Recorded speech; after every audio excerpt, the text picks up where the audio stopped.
that's the only thing that I have to be aware of, is just kind of like living my life around my cyst. But a year ago or 2 years ago, I was in so much pain from it because I was still healing from surgery. And a lot of times when you get surgery, it's not even just the physical pain, it's also the mental, the emotional pain. Like when you get, you go under, what's that thing called when they take you under? When you knocked out from medicine. That stuff takes a while to heal from, like mentally, and also just knowing it's in a spot like your vagina, and there's so much shame about having anything wrong with your vagina. Everybody wants to make it seem like they're poon poon on 100, but your vagina is always in motion, it's always changing, and when you think you know your poon poon, it literally changes forms. One thing I wanted to say is, like, something I noticed is that a lot of times people tell me they've never seen their vagina before, and I always tell people it's very, very important for you to know what your vagina looks like even when you're very young, because you want to make sure you can see when changes happen. Because for me, when I had my cyst the very, very first time when it appeared, I was like kind of unsure of what it was looking like before, so I didn't even know what the normal aesthetic would be. So I feel like people should really, really know their vagina, because it can help you in case you ever have any situation where you have to go under the knife or something goes wrong. So yeah, that's all I wanted to say, because I had a dream about my cyst.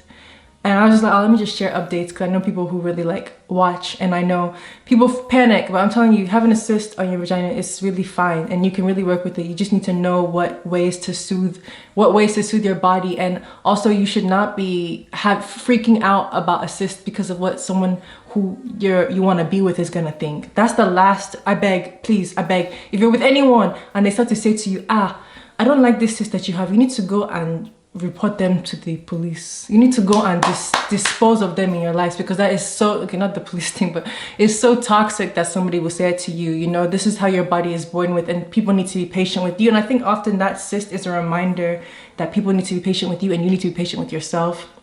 And your comfort comes before anything else.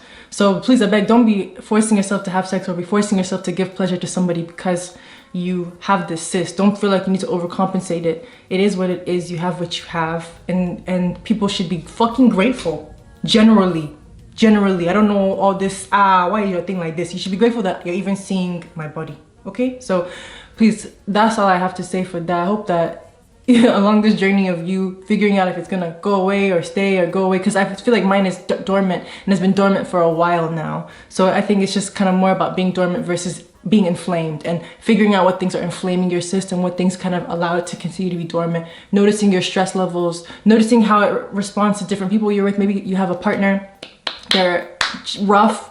Maybe you have a partner, they're pushing you mentally too much, like making you feel bad, and that just pay attention to your body and seeing the ways in which stress manifests, because for me, I can see how the two are connected. But I also felt like my freedom came with not trying to remove it, and actually just being like, hey, it's literally a part of me. I think it makes me look really cool. If you have an opportunity to see my cat, you're very lucky.